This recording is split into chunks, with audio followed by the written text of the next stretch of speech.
Ohio State's best and worst position groups. Let's check it out.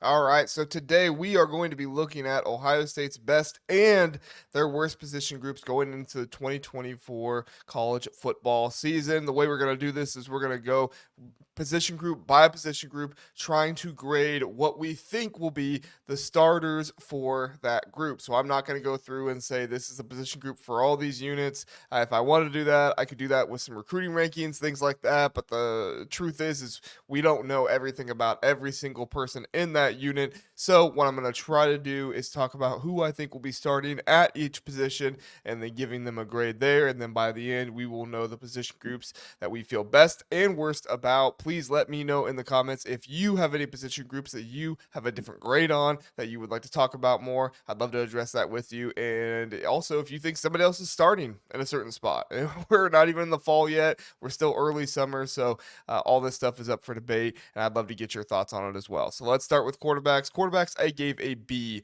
to. I know that there is some speculation out there that Will Howard could possibly be starting for this video. I'm going to go, or with Devin Brown possibly be starting for this video. I'm going to go with Will Howard is most likely the starter. And I get that people are confident in Devin Brown. I'm confident that Devin Brown can do some awesome things too. However, when I look at this season and what the expectations are, I don't think Ryan Day is going to go with a guy who has never started a game. I heard somebody say at one point that Will Howard is kind of like Spencer Sanders was last year, and Jackson Dart is like Devin Brown is like Jackson Dart. Well, the only thing I'd say about that is Jackson Dart did start a year before Spencer Sanders came in there, and I don't see Ryan Day going with a guy who hasn't started yet. I know that there's speculation out there people would want him to be, but even if Devin Brown is a guy, I don't think I'd rank him any higher than a B, maybe a B plus, just because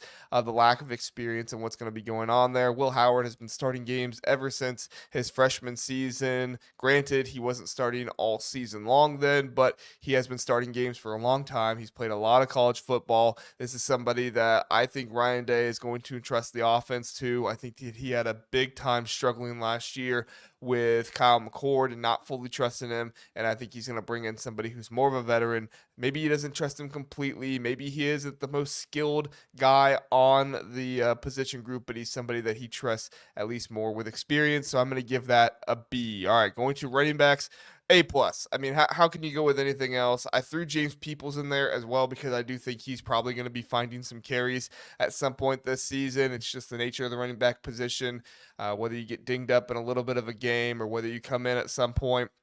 I think James Peoples is going to get carries at some point, but we're looking at the best duo in the nation right here. So all these grades are relative to the rest of college football. So when I rank him an A plus, I'm not saying like this is one of the best duos of all time, but in college football in 2024, they are one of the best, if not the best duo in all of college football. So for that reason, they get an A plus. Looking at wide receivers, I went with an A minus. I think that this is a super skilled group, and I think by the end of the season, we're going to be saying this is the best group in college football. But you just have some guys in here that we haven't seen it yet. Emeka Egbuka, obviously we've seen him. He's a first-round pick. If things don't go well this year, possibly a second-round pick.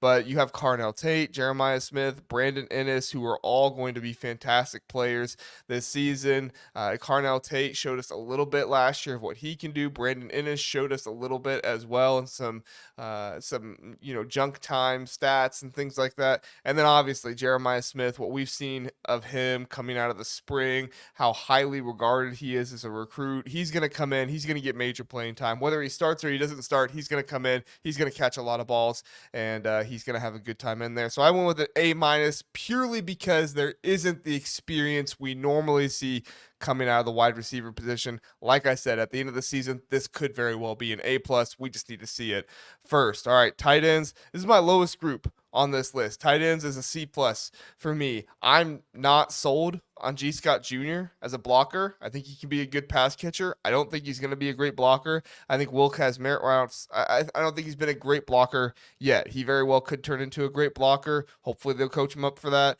Will Kazmarek, I think that he's somebody that is a very willing blocker. Is he the most technical one? I'm not sure. We'll see. He's coming in from Ohio University. Maybe he can be that good, tough guy you need in the room to do that. And then Jelani Thurman, who has all the tools, he just hasn't put it together yet. So we want to see Jelani Thurman do that. If Jelani Thurman was coming in here as the no doubt starter and they were talking about how amazing he was in practice and how great he's going to do, I'd feel a lot better about this group. But with us not even knowing who the starter is right now and us having question about that, I just don't feel great about it. So for me, the tight ends is a C plus. Offensive line, B plus. I actually feel better about the offensive line than I do the quarterbacks. Now, I'm not completely sold on Justin Fry as a coach. I don't think he has done a super great job, but also I wonder how much of that was scheme and how much of that was guys uh, running stretch and trying to block that in such a way that it wasn't best for them. It wasn't what fit them best. And so I think Josh Simmons coming back, Donovan Jackson coming back. I think you got Seth McLaughlin, who I think is going to be a wonderful addition to this line. I know, Michigan fans will clown about like, oh, he can't snap. The truth is he didn't struggle with snaps until Jalen Milroe got there. And then Ryan Day told us in press conference that he felt like a lot of the issues were quarterback cadence issues. So, I mean, that tracks. Like, if you were watching it on the screen, Seth McLaughlin, his years he was starting before Jalen Milroe, was snapping the ball well. Jalen Milroe gets there, he has trouble snapping. So, if he has somebody like Will Howard, maybe even Devin Brown, like we talked about, being able to get him to snap the ball better to them, maybe that would work really well. I'm more confident in Seth McLaughlin than I think other people are. And then right guard is still in question. I think it's going to be Carson Hinsman. Could be Luke Montgomery as well. But for these purposes, I'm going to go with Carson Hinsman. He comes back with some experience. He started at center last year, coming in at right guard. I think that could be a good replacement for him. And Josh Fryer, first team All Big Ten last year. I know he's a little stiff. I know he maybe doesn't have the bend that you want at right tackle, but I think he's serviceable. I think he'll get the job done. And I think he is somebody who this year, at the end of the year, we're not going to be looking at him as a liability on the offensive line. He's going to be somebody that comes in with experience, and that's what this offensive line has. I mean, maybe they're not the most skilled offensive line, but they are experienced, and hopefully they will work together very well. Defensive line, A plus, right? There's nothing about this defensive line that has a major weakness. Ty Hamilton is coming in. Sure, you can say Ty Hamilton isn't Michael Hall, but at the same time, I think Ty Hamilton brings the size that maybe Michael Hall wasn't able to bring. And I think that he was good last year when he came in and played well. Tyleik Williams is a beast in the middle. The way he's going to be able to knock down passes this year, the way he's going to be able to create havoc up front, if you don't think Tyleik Williams is a fantastic defensive tackle, then I just don't think you know football. Plain and simple, you're not watching the line, you're watching the quarterback when you're watching football. When you watch the line, JT Tuimoloau, Jack Sawyer do a great job of contain, and when you let them actually go at the quarterback, they do a great job of going at the quarterback. I do wish that JT would stop bull rushing so much. I wish he would do a little bit more of trying to get around the tackle and not just push through him, but I also think a little bit of that is the scheme. But at the end of the day, you have 3 starters from last year coming back. You have 3 guys who have potential of being first round picks if they're not already being graded as first round picks this year. And then you have Ty Hamilton coming in, who's definitely going to be drafted next year. He just needs to get that draft stock up. All right, next one, linebackers, B plus. And this is kind of similar to the wide receivers. I don't think these guys are as heralded as the wide receivers. Sonny Styles obviously got experience last year playing safety, but he is switching positions. CJ Hicks is somebody with all the athletic traits in the world that you could possibly want, but he does struggle apparently from what we've heard. I don't know this for sure, but what we've heard, he does struggle with kind of picking up the playbook a little bit, so you are a little concerned about that. But at the end of the day, I'm confident in Cody Simon. Maybe he's not the biggest athletic freak in the world like Sonny Styles or CJ Hicks is, but he is somebody that he's been in this system for a while. Seems like somebody that Jim Knowles is going to trust. Jim Knowles was able to bring back. He walked at senior day last year, but Jim Knowles was able to get him back in the door to play again this year. I think that's huge. I think he played a lot last year in good minutes and good snap count, and so you want to see him come back again, do well. So I feel pretty good about the linebackers coming in. B plus for me.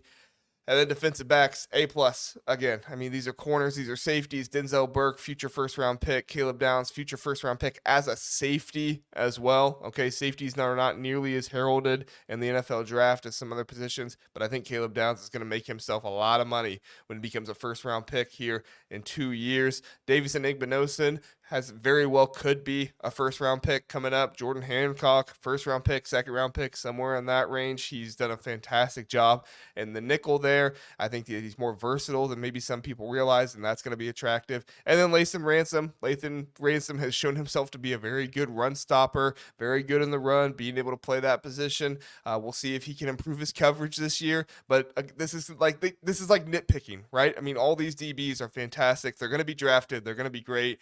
And at the end of the day, we're kind of just like nitpicking little things with them here if we're going to do anything. So I'm like, well, when you have to nitpick that small with select guys, it's an A plus for me. Kicker, Jayden Fielding, I gave him a B. Jayden Fielding has been very good on kind of those reliable kicks, right? Anything under 40 yards. I think last year he was 11 for 11 under 40 yards, which is fantastic. That's what you want out of a reliable kicker. But once he got over 40 yards, 5 for 9, 0 for 1 from 50 or beyond. So, I mean, you would love for your kicker to be able to hit those kicks. I can't get anywhere near an A if you haven't hit a 50-yarder. I can't give you a high B if you can't consistently hit those 40-yard field goals, which I get is very, very difficult in college football for kickers to be able to do that. But that's what you have to do to be an A as a kicker in college football, in my mind. And then the last one, punter. A minus. Look, this is the guy coming in from Buffalo, and he set some records at Buffalo. Was a very good kicker there. I don't think this is the type of thing where like you come in and it's like, oh well, he's never played big boy football before.